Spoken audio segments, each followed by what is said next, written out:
Hello friends, welcome back to my channel. आज हम बात करेंगे 11th क्लास की अकाउंटेंसी के फर्स्ट चैप्टर में से फोर्थ पार्ट के बारे में। इसके 3 पार्ट्स हम ऑलरेडी अपलोड कर चुके हैं, जिसमें हमने अकाउंटिंग के सारे ही basic concept, meaning, character, feature, advantages, disadvantages, then branches of accounting, accounting information, ये सारा हम कवर कर चुके हैं। आज हम वहीं से कंटिन्यू करेंगे थर्ड पार्ट में, जहां से हमने छोड़ा था, दैट इज अकाउंटिंग इंफॉर्मेशन।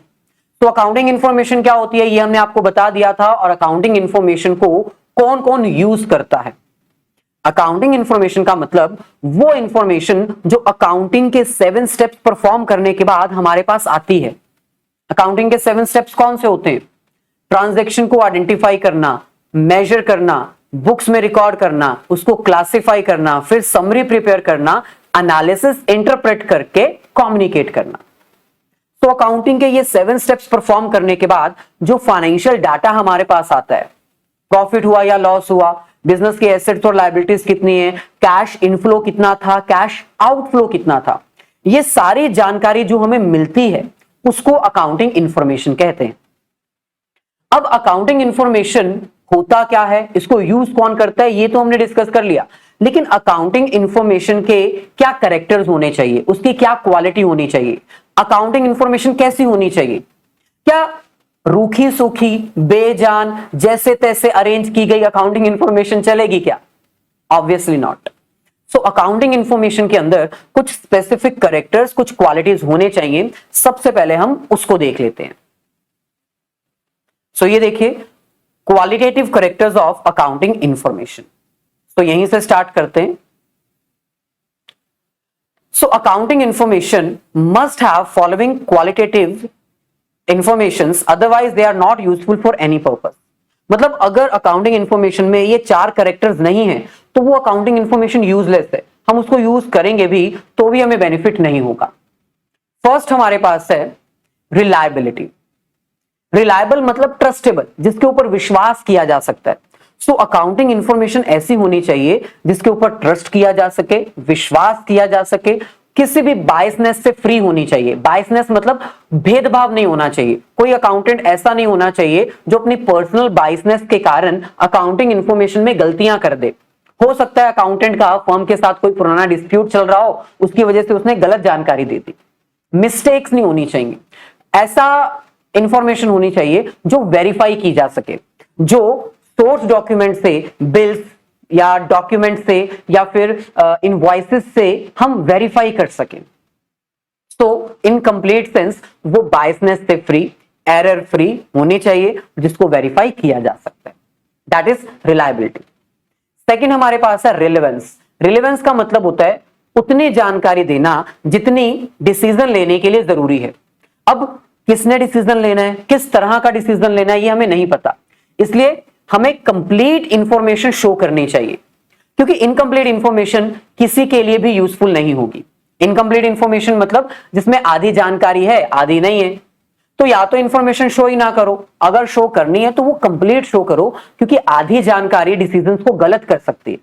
जैसे फॉर एग्जांपल मान लो आपने अपनी बुक्स में ये तो शो कर दिया कि हमने लोन लिया है, लेकिन ये नहीं शो किया कि लोन मॉर्गेज लोन है, गिरवी रख के लिया गया लोन है। तो ऐसे कंप्लीट इंफॉर्मेशन अगर आप शो नहीं करोगे तो इन्वेस्टर्स डिसीजन लेने में गलती करेंगे। तो इसलिए हमें कंप्लीट इंफॉर्मेशन शो करनी चाहिए। हमें बताना चाहिए कि ये जो लोन हमने लिया है ना, वो मॉर्गेज लोन है, कुछ गिरवी रख के हमने लोन लिया है, अगर हमने ये लोन वापस नहीं किया तो वो हमारी एसेट हमसे छिन जाएगी। रिलेवेंस मतलब complete information, data related to decision making.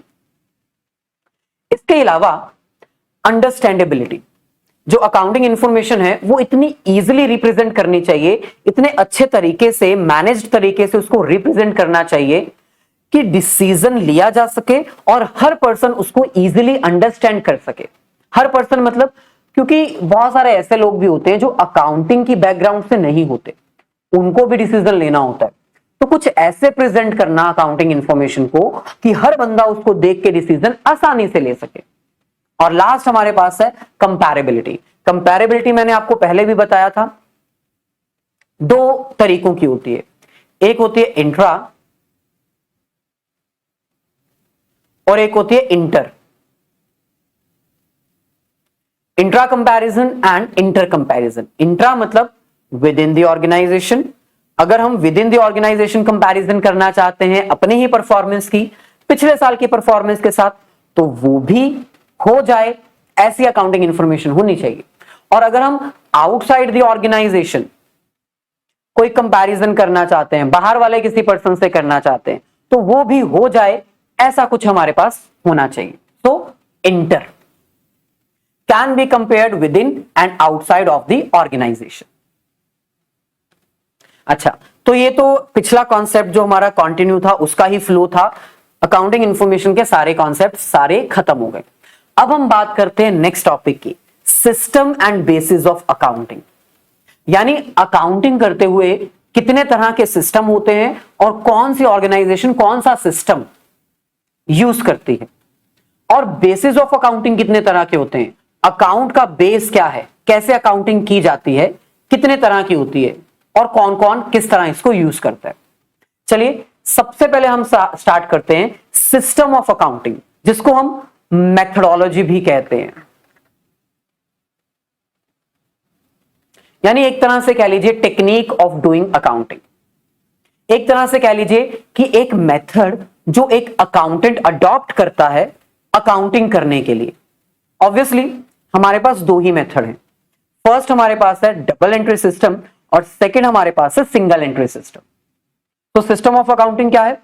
System of accounting means this system adopted by the accountant to record the business transaction in the books of accounts. एक ऐसा मेथड जो अकाउंटेंट यूज करता है, इस्तेमाल करता है अपने बुक्स को मेंटेन करने के लिए। तो दो सिस्टम है, double entry system and single entry system.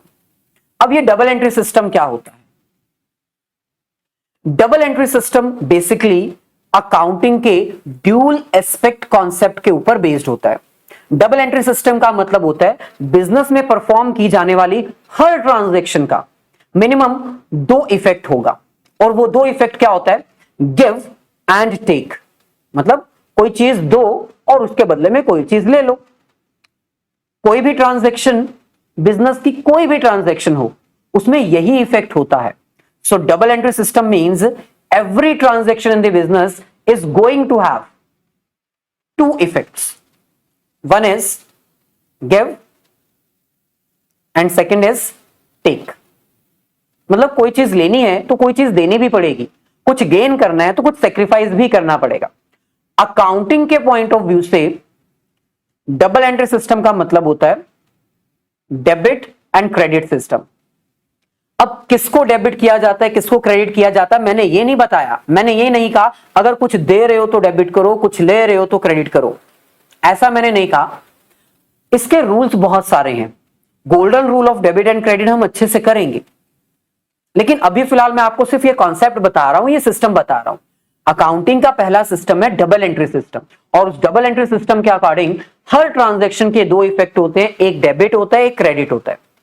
अगर डेबिट और क्रेडिट अभी नहीं समझ आ रहा तो अभी सिर्फ इतना समझ लो कि गिव एंड टेक का कॉन्सेप्ट है, कुछ दो बदले में कुछ लो। यानी हर ट्रांजैक्शन के दो इफेक्ट आएंगे ही आएंगे, एक चीज डेबिट होगी तो दूसरी क्रेडिट होगी। सो यहां पर देखो क्या लिखा हुआ है, double entry system is based on dual aspect concept of accounting. Accounting के बहुत सारे कॉन्सेप्ट्स हैं, वो आने वाली क्लासेस में हम पढ़ेंगे। उसमें से एक कॉन्सेप्ट है ड्यूल एस्पेक्ट कॉन्सेप्ट, जो कि क्या कहता है, which says that every business transaction must have a dual effect। Business की हर ट्रांजैक्शन के दो इफेक्ट होते ही होते हैं। कौन से? मैंने अभी बताया, one is debit and second is credit. एक डेबिट और दूसरा क्रेडिट। अब डेबिट क्रेडिट नहीं पता तो सिंपल याद रख लो, receiving of benefit and giving of benefit. Receiving of benefit and giving of benefit. Every transaction involves two or more accounts. हर ट्रांजैक्शन में एटलीस्ट दो अकाउंट्स तो इफेक्ट होते ही होते हैं, दो से ज्यादा भी हो सकते हैं कुछ एंट्रीज में। Double entry system is called a complete system. Basically हम इसको कंप्लीट सिस्टम ऑफ अकाउंटिंग कह सकते हैं, क्योंकि सिंगल एंट्री सिस्टम ना इनकम्प्लीट सिस्टम है। सिंगल एंट्री सिस्टम में हम सिर्फ वन साइडेड इफेक्ट ही रिकॉर्ड करते हैं, दूसरा इफेक्ट रिकॉर्ड ही नहीं करते, तो जो कि इनकम्प्लीट है। डेबिट रिकॉर्ड किया, क्रेडिट नहीं किया, क्रेडिट किया तो डेबिट नहीं रिकॉर्ड किया, है ना। ऐसे हमें बिजनेस की परफॉर्मेंस, बिजनेस की एसेट, लायबिलिटी, प्रॉफिट, लॉस के बारे में नहीं पता चलेगा सिंगल एंट्री सिस्टम में। तो सिंगल एंट्री सिस्टम एक तरह से इनकम्प्लीट सिस्टम है, जो आगे हम पढ़ेंगे। लेकिन डबल एंट्री सिस्टम को कंप्लीट एंट्री सिस्टम क्यों कहा जाता है? क्योंकि इसमें हम सारे ही इफेक्ट्स रिकॉर्ड करते हैं, debit, credit, give, take. For example, purchase of goods for ₹5,000 for cash. अब इसमें रिसीविंग ऑफ बेनिफिट क्या है? इसमें हमें बेनिफिट मिल किस चीज का रहा है? परचेजेस। हमारे पास क्या आ रही हैं? गुड्स। एंड गिविंग बेनिफिट, हम बेनिफिट किस चीज का दे रहे हैं किसी को?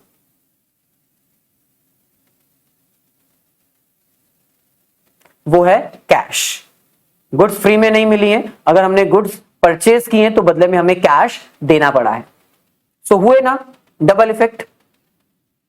ऐसे ही अगर हम बात करें बेनिफिट्स, इसके बेनिफिट क्या हैं? सबसे पहले तो ये एक कंप्लीट रिकॉर्ड सिस्टम है, हम सारी ट्रांजैक्शंस को कंप्लीटली रिकॉर्ड करते हैं, लेकिन सिर्फ बिजनेस की मॉनेटरी नेचर की ट्रांजैक्शन जिसका सोर्स डॉक्यूमेंट हमारे पास अवेलेबल है। सोर्स डॉक्यूमेंट मतलब original bills. Second, accurate and reliable. ये एक ऐसा सिस्टम है जो एक्यूरेट भी है, रिलायबल भी है, यानी इसमें मिस्टेक्स कम होती हैं और इस पे ट्रस्ट भी किया जा सकता है। तीसरा, इसमें प्रॉफिट और लॉस का पता लगाना संभव है, सिंगल एंट्री सिस्टम में पॉसिबल नहीं है, क्योंकि उसमें तो हम डबल इफेक्ट रिकॉर्ड ही नहीं करते। हम बेनिफिट रिसीव रिकॉर्ड कर लेते हैं, बेनिफिट देने को रिकॉर्ड नहीं करते, या फिर बेनिफिट जिसको दे रहे हैं, कैश पे कर रहे हैं, वो तो रिकॉर्ड कर रहे हैं, लेकिन बदले में जो गुड्स आ रही हैं हम उसको रिकॉर्ड नहीं कर रहे। तो single entry system incomplete system है, उससे profit loss, financial position, performance कुछ पता नहीं चलता। सो नेक्स्ट बेनिफिट क्या है? प्रॉफिट और लॉस पता चलता है और साथ ही साथ फाइनेंशियल पोजीशन के बारे में भी पता चलता है। फाइनेंशियल पोजीशन मतलब एसेट्स और लायबिलिटीज के बारे में। अब क्योंकि हम इसमें सारी ही ट्रांजैक्शन डबल इफेक्ट के साथ रिकॉर्ड करते हैं, इसीलिए इसमें एरर्स होने का चांस कम हो जाता है। क्यों? क्योंकि जितनी बार हमने डेबिट किया उतनी बार ही क्रेडिट हुआ होगा, जितनी अमाउंट से हमने किसी चीज को डेबिट किया उतनी ही अमाउंट से वो क्रेडिट हुआ होगा। अगर 20,000 की गुड्स परचेज की हैं तो 20,000 की पेमेंट भी तो की है। अब क्योंकि हर ट्रांजैक्शन में हम डेबिट भी और क्रेडिट भी कर रहे हैं, तो ये मैच होने चाहिए। अगर at the end of a year ये मैच नहीं हो रहे, मतलब हमने कोई मिस्टेक की है, और उस मिस्टेक को आइडेंटिफाई करना आसान हो जाएगा। So it is easy to locate error and गलतियां भी कम होंगी, क्योंकि मैच हो जाएगा तो गलती बचेगी कहां। लास्ट, ये सिस्टम एक ऐसा सिस्टम है जो हर ऑर्गेनाइजेशन यूज करती है। सिंगल एंट्री सिस्टम पहले होता था, अब तो डबल एंट्री सिस्टम फॉलो होता है। सो अगर मैं बात करूं सिंगल एंट्री सिस्टम की, ये है क्या? भाई नाम से पता चल रहा है ना, सिंगल एंट्री सिस्टम। वो सिस्टम जिसमें सिर्फ वन साइडेड ट्रांजैक्शंस ही रिकॉर्ड की जाती हैं, या तो डेबिट वाली या फिर क्रेडिट वाली, पूरी ट्रांजैक्शन रिकॉर्ड नहीं होती। इसमें हम सिर्फ दो नेचर की ट्रांजैक्शंस को रिकॉर्ड करते हैं, एक पर्सनल अकाउंट, दूसरा कैश अकाउंट, सिर्फ इसको रिकॉर्ड करते हैं। हम नॉमिनल अकाउंट को रिकॉर्ड करना ही छोड़ देते हैं, एक्सपेंसेस और इनकम्स को छोड़ ही देते हैं। जब हमने एक्सपेंसेस रिकॉर्ड नहीं किए, जब हमने इनकम रिकॉर्ड नहीं की, तो बिजनेस की ओवरऑल परफॉर्मेंस, एसेट और लायबिलिटी के बारे में क्या हमें पता चलेगा? नहीं। तो सिंगल एंट्री सिस्टम एक इनकम्प्लीट सिस्टम है, इसमें हम वन साइडेड ट्रांजैक्शन ही रिकॉर्ड करते हैं, या तो डेबिट वाली या फिर क्रेडिट वाली, यानी या तो गिविंग बेनिफिट या फिर रिसीविंग बेनिफिट, इन दोनों में से कोई एक रिकॉर्ड कर लेते हैं, जिसके कारण बिजनेस के परफॉर्मेंस के बारे में हमें नहीं पता चलता। चलिए एक बार इसको रीड कर लेते हैं, क्या लिखा हुआ है। It is an incomplete system of accounting. जो सिंगल एंट्री सिस्टम है ना, वो एक इनकम्प्लीट सिस्टम ऑफ अकाउंटिंग है। In this only one sided transaction is recorded. इसमें हम सिर्फ एक तरफ के ट्रांजैक्शन को रिकॉर्ड कर देते हैं, दैट्स इट। बेसिकली कौन सी ट्रांजैक्शन इसमें रिकॉर्ड की जाती हैं? जो पर्सनल अकाउंट्स होते हैं। पर्सनल अकाउंट का मतलब होता है किसी पर्सन के बारे में जब बात की जाए, किसी कंपनी, किसी person, Ram, Shyam, Mohan, ABCD limited, है ना, उसकी अकाउंट्स को रिकॉर्ड किया जाता है। और कैश रिलेटेड ट्रांजैक्शंस को रिकॉर्ड किया जाता है। यानी जो ट्रांजैक्शन उधार पर हुई उनको, और जो कैश पे परफॉर्म की गई सिर्फ उनको। इनकम और एक्सपेंसेस को तो ये टोटली इग्नोर कर देता है। सो ये एक सिस्टम नहीं है, ये एक लैक ऑफ सिस्टम है। ये सिस्टम की कमी थी जिसको इंप्रूव करके हमने डबल एंट्री सिस्टम में कन्वर्ट किया। सिंगल एंट्री सिस्टम को हम अकाउंटिंग फॉर इनकम्प्लीट रिकॉर्ड्स भी कहते हैं, क्योंकि इसमें हमारे पास कंप्लीट इंफॉर्मेशन नहीं आ पाती और हमें नहीं पता चलता कि हमारे बिजनेस ने कैसा परफॉर्म किया। सो ओवरऑल दो सिस्टम्स होते हैं, double entry system and single entry system, जिसमें से कौन सा फॉलो किया जाता है? अभी फिलहाल डबल एंट्री सिस्टम। अगर सिंगल एंट्री सिस्टम के ड्रॉबैक्स देखे जाए तो जो हमने अभी एडवांटेजेस पढ़े ना, वही इसके एक तरह से डिसएडवांटेजेस होंगे। कंप्लीट इंफॉर्मेशन हमें नहीं देता, रिलायबल और एक्यूरेट नहीं है, प्रॉफिट और लॉस फाइंड आउट नहीं किया जा सकता, फाइनेंशियल पोजीशन की जानकारी हमें नहीं मिलती, एरर्स होते हैं, एरर हो गए तो लोकेट करना मुश्किल होता है। इसको कोई कोई ऑर्गेनाइजेशन ही फॉलो करती है, हर कोई फॉलो नहीं करता। तो एडवांटेजेस याद कर लो डबल एंट्री सिस्टम के, सिंगल एंट्री सिस्टम के डिसएडवांटेजेस अपने आप याद हो जाएंगे। इसके एडवांटेजेस क्या हैं? सिंगल एंट्री सिस्टम के कुछ तो एडवांटेज होंगे। सिंपल है, इजी है, फॉलो करना आसान है, कैलकुलेशंस इजी हो जाती हैं, बस यही इसके एडवांटेजेस है। अच्छा, last concept, basis of accounting. Basis of accounting का मतलब होता है कि हम किस चीज को बेस मान के किसी ट्रांजैक्शन को रिकॉर्ड करते हैं। तो दो ही बेसिस हो सकते हैं, या तो कैश बेसिस या फिर एक्रूअल बेसिस। या तो हम अपने बिजनेस में ट्रांजैक्शंस को रिकॉर्ड करते हैं, या तो हम अपने बुक्स ऑफ अकाउंट्स रिकॉर्ड करते हैं कैश बेसिस पे, या फिर हम अपनी बुक्स ऑफ अकाउंट्स रिकॉर्ड करते हैं एक्रूअल बेसिस पे। अब ये कैश बेसिस और एक्रूअल बेसिस होता क्या है, एग्जांपल की हेल्प से अंडरस्टैंड करते हैं। सबसे पहले बात करते हैं कैश बेसिस की। कैश बेसिस नाम से ही पता चल रहा है, जब एक business organization cash basis of accounting को यूज करती है तो इसका मतलब है वो अपनी बुक्स मेंटेन कर रही है कैश रिसिप्ट और कैश पेड के अकॉर्डिंग। यानी बिजनेस में हम केवल और केवल वही ट्रांजैक्शन रिकॉर्ड करेंगे जिसमें कैश इन्वॉल्व है। कैश आएगा तो रिकॉर्डिंग होगी, कैश जाएगा तो रिकॉर्डिंग होगी। यानी कैश बेसिस ये नहीं देखता कि ये ट्रांजैक्शन पिछले साल की है, इस साल की है या आने वाले साल की है। कैश बेसिस ये नहीं देखता। कैश बेसिस ऑफ अकाउंटिंग सिर्फ इतना कहता है जिस मर्जी ईयर की ट्रांजैक्शन हो भाई, हमें तो सिर्फ इसको रिकॉर्ड करना है अगर कैश इन्वॉल्व है। यानी मान लो आपने अपने एम्प्लॉय को पिछले साल की सैलरी नहीं दी थी, पिछले साल सैलरी नहीं दी, लेकिन इस साल आप सैलरी दे रहे हो। खर्चा वो पिछले साल का है लेकिन रिकॉर्ड आप इस साल कर रहे हो क्योंकि कैश एक्चुअल में अभी पे किया है आपने। और या फिर ये कह लीजिए आपने आने वाले साल की सैलरी आज ही दे दी, एडवांस में सैलरी पे कर दी। एक्सपेंस वो एक्चुअली अगले साल के हैं लेकिन आपने अभी उसको रिकॉर्ड कर लिया क्योंकि कैश अभी जा रही है। तो cash basis of accounting is that accounting in which only those transactions are recorded which are involved or which are having cash involvement in them। जिनमें कैश की इन्वॉल्वमेंट है उसको रिकॉर्ड करो। जब एक्चुअल कैश रिसीव होगी तब record करो, जब एक्चुअली कैश आप पे करोगे तब रिकॉर्ड करो। यानी कैश बेसिस में ऐसे ट्रांजैक्शंस नहीं आते जिसमें कैश इन्वॉल्व नहीं होती। जैसे फॉर एग्जांपल आउटस्टैंडिंग सैलरी।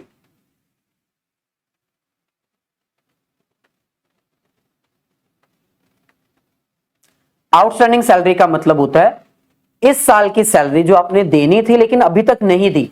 खर्चा ये इस साल का है लेकिन आपने नहीं दिया, तो कब रिकॉर्ड करोगे इसको? जब एक्चुअल में पेमेंट करोगे। कैश बेसिस ये कहता है कि जब इसकी पेमेंट आप एक्चुअल में कर दोगे ना तब आप इसको रिकॉर्ड करना, अभी नहीं। तो इन सिंपल ये है क्या? It is a system of accounting which records business transactions only when cash is involved in it. यानी एक ऑर्गेनाइजेशन अपने रेवेन्यू कब रिकॉर्ड करेगी? जब उसको एक्चुअल में कैश रिसीव होगी। एक ऑर्गेनाइजेशन अपने एक्सपेंसेस कब रिकॉर्ड करेगी? जब एक्चुअल में वो अमाउंट पे करेगी। ये सिस्टम फॉलो कौन करता है? Non profit organisations. ऐसी ऑर्गेनाइजेशंस जो प्रॉफिट के लिए काम नहीं करती बल्कि वेलफेयर के लिए काम करती है, वो इसी कैश बेसिस सिस्टम को फॉलो करते हैं। वो रिसिप्ट और पेमेंट अकाउंट बनाते हैं, receipt and payment account.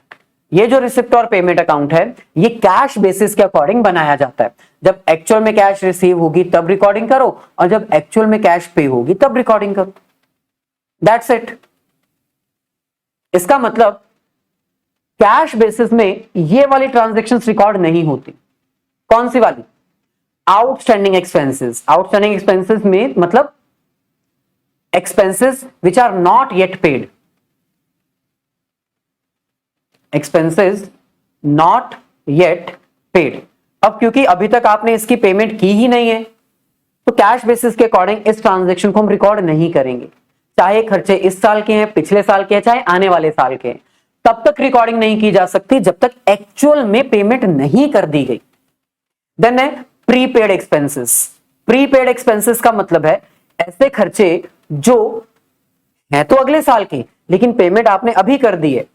So paid in advance. क्या इसको रिकॉर्ड किया जाएगा? ऑब्वियसली यस, हम इसको रिकॉर्ड करेंगे क्योंकि इसमें एक्चुअल में पेमेंट की गई है। चाहे खर्चा अगले साल का है लेकिन पेमेंट तो हमने अभी कर दी। और कैश बेसिस क्या कहता है? अगर ट्रांजैक्शन में कैश इन्वॉल्व है, कैश जा रही है, उसको खर्चा मानो और अभी रिकॉर्ड करके फ्री हो जाओ। Next accrued income. Accrued income का मतलब होता है ऐसा पैसा जो हमें मिल जाना चाहिए था लेकिन अभी तक नहीं मिला। अर्न्ड इनकम भी हम इसको कहते हैं। अर्न्ड इनकम, जैसे मान लो हमें पिछले महीने का रेंट अभी तक नहीं मिला तो इसमें तो पैसे आए ही नहीं, कैश रिसीव हुई ही नहीं, तो इसको रिकॉर्ड करेंगे क्या? Obviously not. इसको भी रिकॉर्ड नहीं करेंगे क्योंकि इसमें कैश इन्वॉल्व है ही नहीं। तो नो।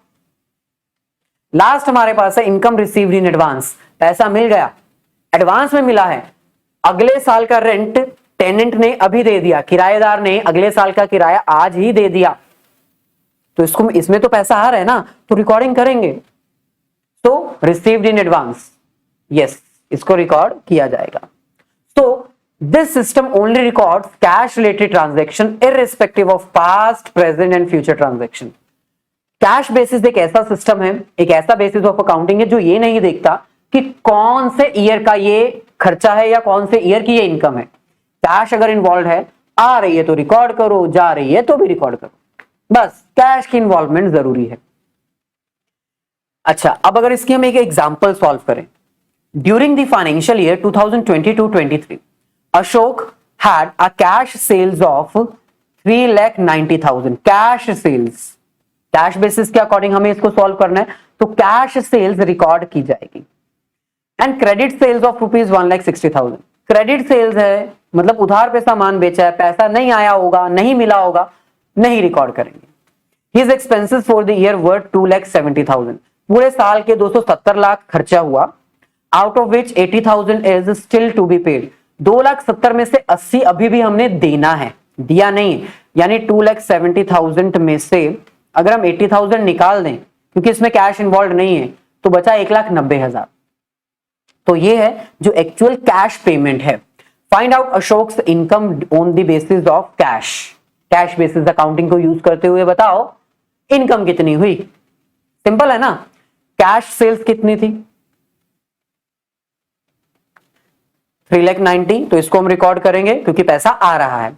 कितना पैसा गया, कैश पेमेंट कितनी है 1,90,000।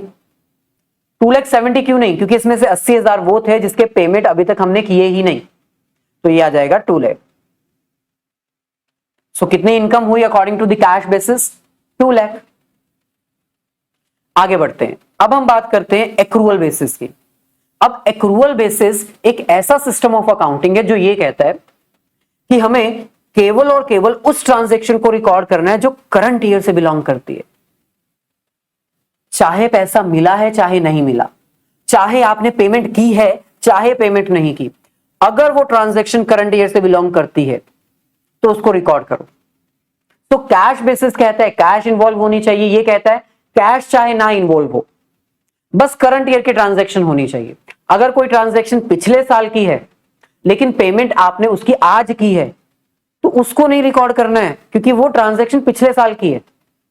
या फिर ऐसे कह लीजिए आपने अगले साल की पेमेंट आज ही कर दी खर्चा अगले साल का था लेकिन पेमेंट आज ही कर दी, कैश आपने आज पे की है, तो कैश बेसिस के अकॉर्डिंग तो रिकॉर्डिंग होगी, लेकिन एक्रूअल बेसिस कहता है नहीं भाई हमें रिकॉर्डिंग नहीं करनी है क्योंकि खर्चा अगले साल का था, ये करंट ईयर का नहीं। So accrual basis just says to record only those transactions which belongs to the current year only, that's it. जो करंट ईयर की ट्रांजैक्शन है सिर्फ उसको रिकॉर्ड करो, आने वाले ट्रांजैक्शन को रिकॉर्ड मत करो। तो recording accrual basis means transactions of current year only, current year की ट्रांजैक्शन को ही रिकॉर्ड करो और कोई ट्रांजैक्शन रिकॉर्ड करने की जरूरत ना है। सो यहां पर देखो क्या कह रहे हैं, according to this system all those transactions which are related to current period are recorded in the books irrespective of cash involved or not। चाहे उसमें कैश इन्वॉल्व हो चाहे ना हो, मतलब हो सकता है कि आपने करंट ईयर की पेमेंट ना की हो, सैलरी आउटस्टैंडिंग है, देने थे पैसे नहीं दिए, फिर भी आप उसको रिकॉर्ड करोगे, चाहे पैसे नहीं गए फिर भी रिकॉर्ड करोगे, एक्रूअल बेसिस ये कहता है।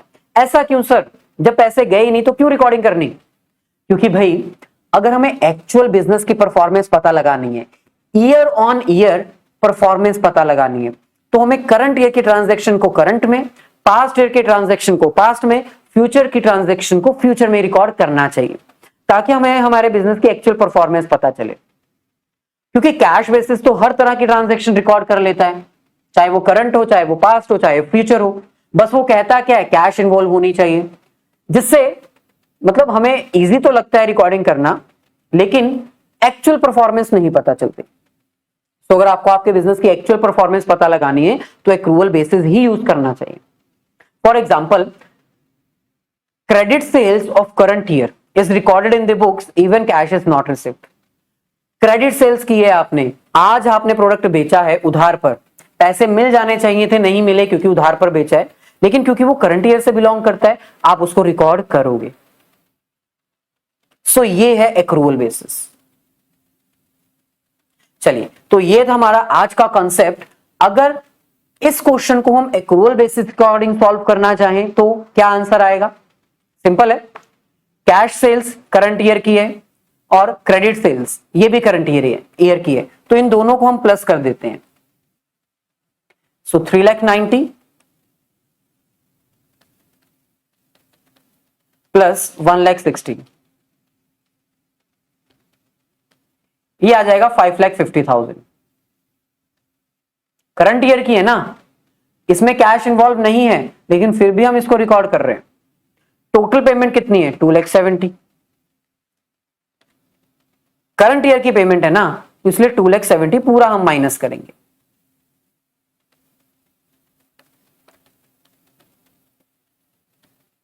सो ये हमारे पास आ जाएगा 2,80,000। सो देख रहे हो डिफरेंस, कैश बेसिस के अकॉर्डिंग आंसर और एक्रूअल बेसिस के अकॉर्डिंग आंसर आपका डिफरेंट आ सकता है, कोई बड़ी बात नहीं है। तो ये था हमारा आज का कंसेप्ट। लेक्चर अगर अच्छा लगा हो तो लाइक और अपने सभी फ्रेंड्स के साथ इसको शेयर कर दीजिए।